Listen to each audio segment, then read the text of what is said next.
To effectively come together and build a brand, you've got to surround yourself with some great people. You know, Randy talked a little bit about getting to know people you don't know and taking in that feedback, right? Being willing to accept feedback. And sometimes that means you've got to be very selective of your peer group, who you surround yourself with. So we're about to hear from a gentleman named Joe Kowski. He is a recovering rocket scientist, formerly worked at Mission Control in NASA, and he's going to talk to us about the importance of peer group and how that connects to some of the coolest experiences he's had in life. So ladies and gentlemen, let's hear it for Joe Kowski. Thank you, my brother. Good.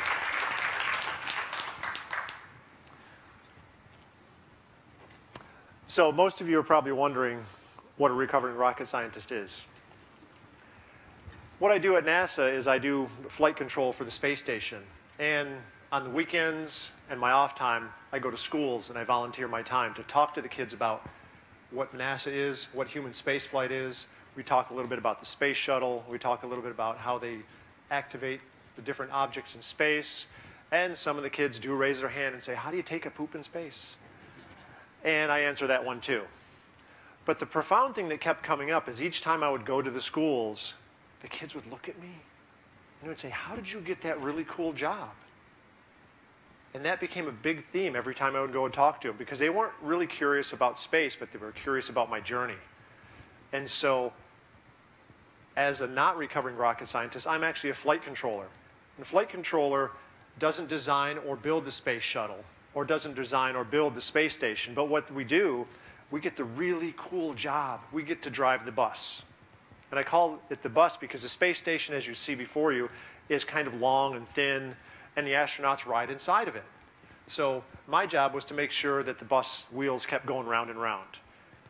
And since my console position in mission control was environmental controls and life support systems, I had kind of an important job. And so environmental controls and life support is ECLS. So we got to be in charge of the atmosphere, make sure it was clean and comfy, and above all, make sure it was safe, because it is in space, and it was a hostile environment once you're outside the space station.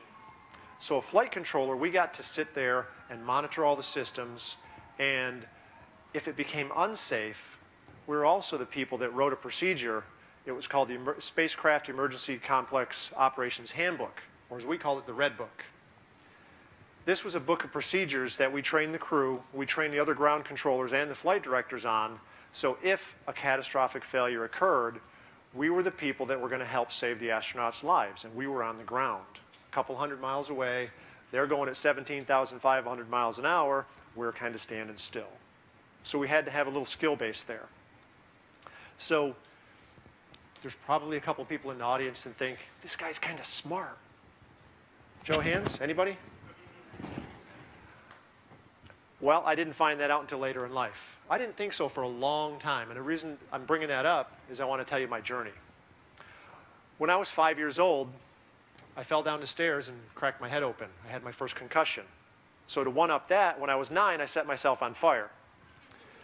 And also I decided, well, let me just fail second grade because I like it so much, so let me repeat it.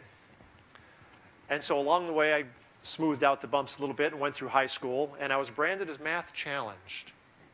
Math challenged, an engineer that works for NASA. Not a good fit.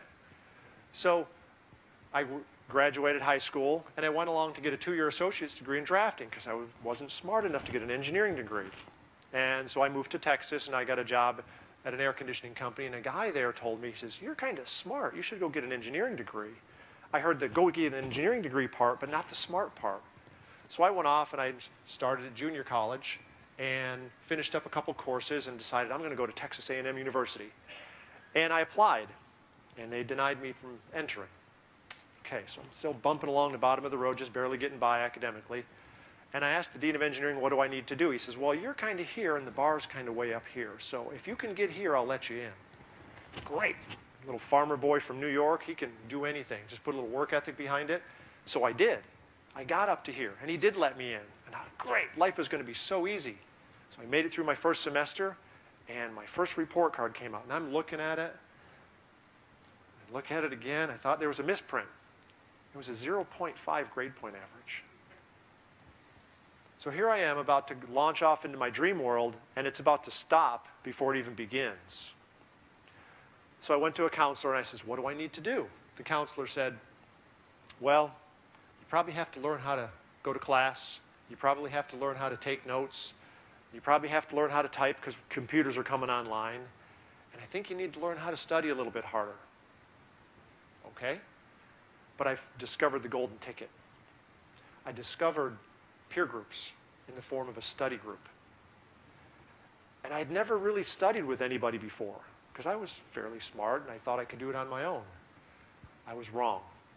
And so when I found peer groups, this is my family, my sister, my two brothers. And sometimes they follow you a little bit too close. They want to follow you to work. So there's two types of peer groups. There's the comfy peer group, the comfy chair. They're going to keep you safe. They're going to make sure that you're well fed and that you're in a real comfortable, safe environment. And they're going to kind of chip away at your self-esteem because they don't want you to accelerate too much because you'll leave them behind. Sometimes you have a family like that. Mine's not like that. And then there's what I call the rocket group. It's a different peer group. They're going to pick you up by the arms and they're going to say, come on, we're running down the road. You want to go with us? We're going to go work for NASA. That happened to me when I went to Texas A&M. Two of my peers from my peer group worked for NASA. And they called me up one day and said, hey, do you want to go work for NASA and do this? And I said, uh-huh. And so that's how I got a job at NASA.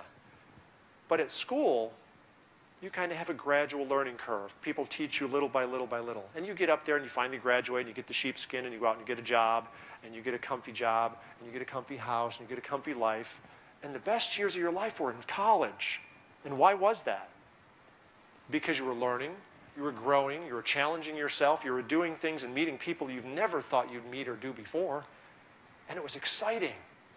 Then you graduated and you got into the comfy chair.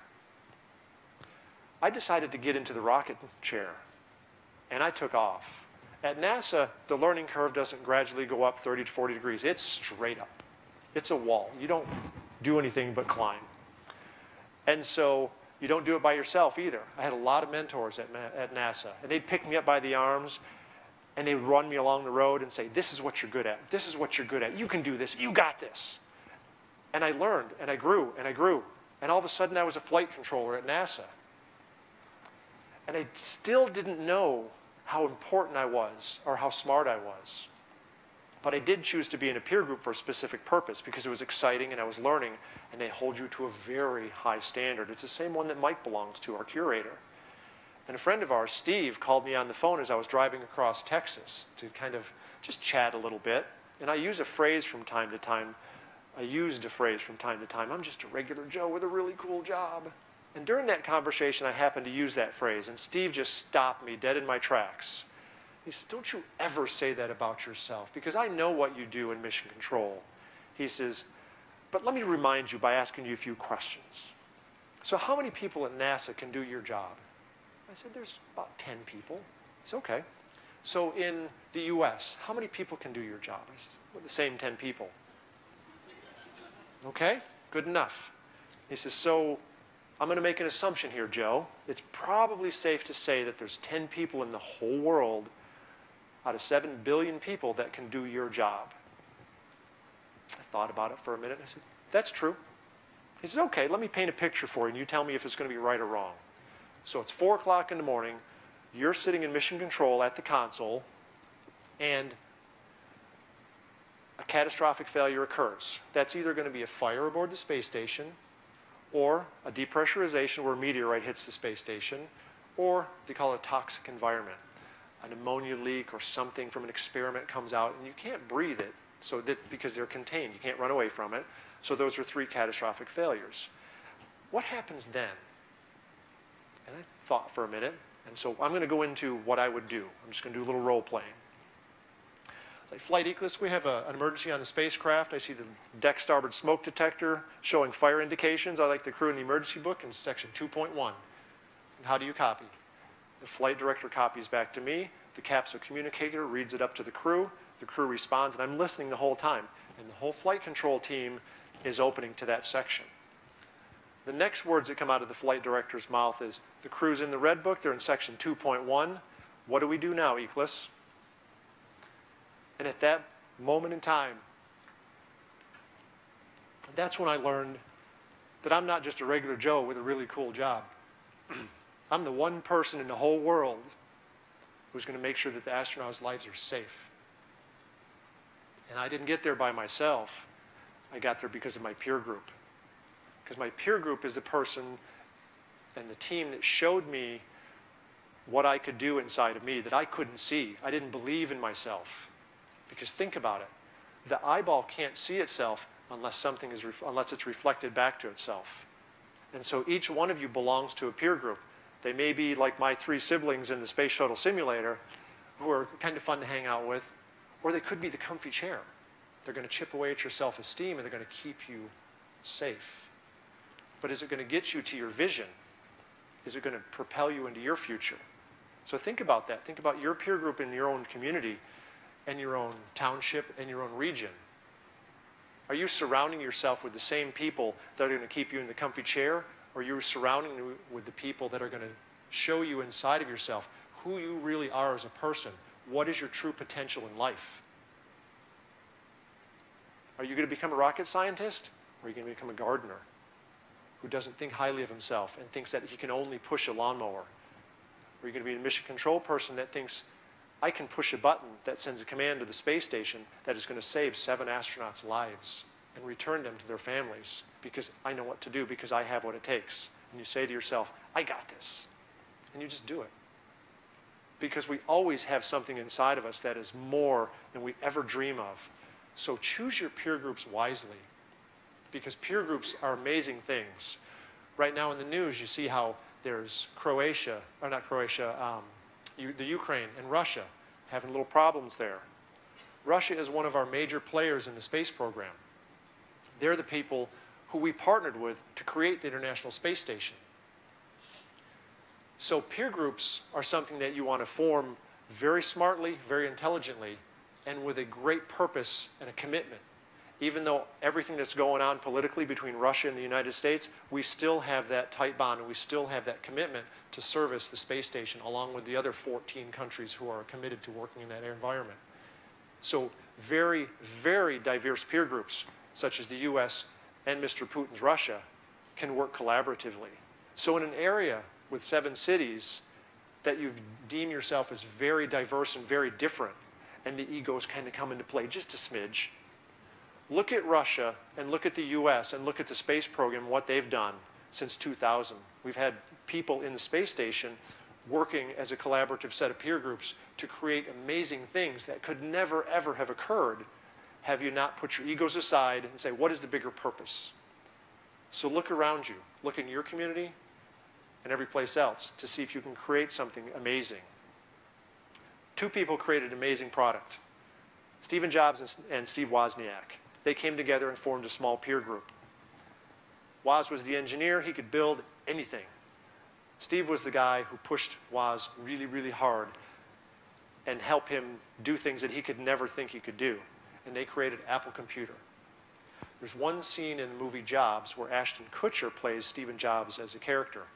Very end of the movie. And I want to set this up a little bit. We all create obstacles in our life. We create the drama, we create the happiness, we create the sadness, we create the fear.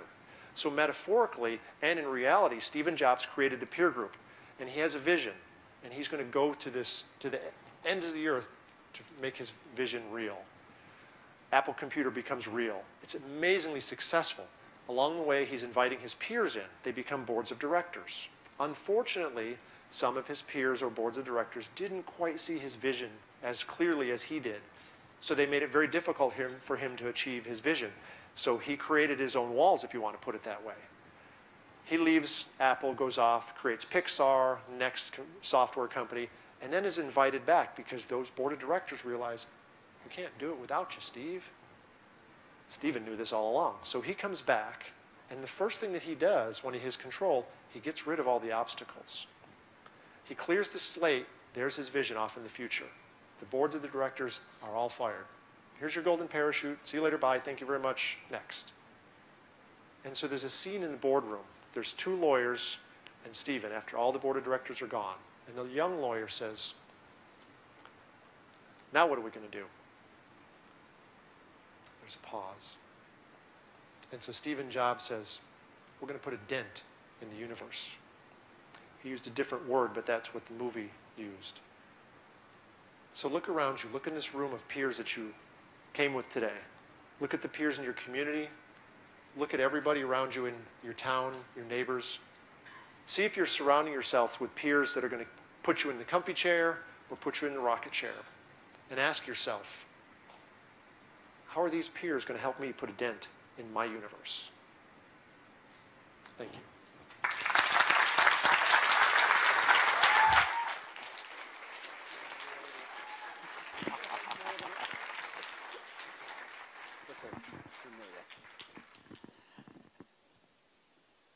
Never thought you'd learn that from somebody who worked at NASA and Mission Control, did you? That was awesome, Joe. Thank you so much for traveling from Texas and coming back to visit the area. We appreciate it very much.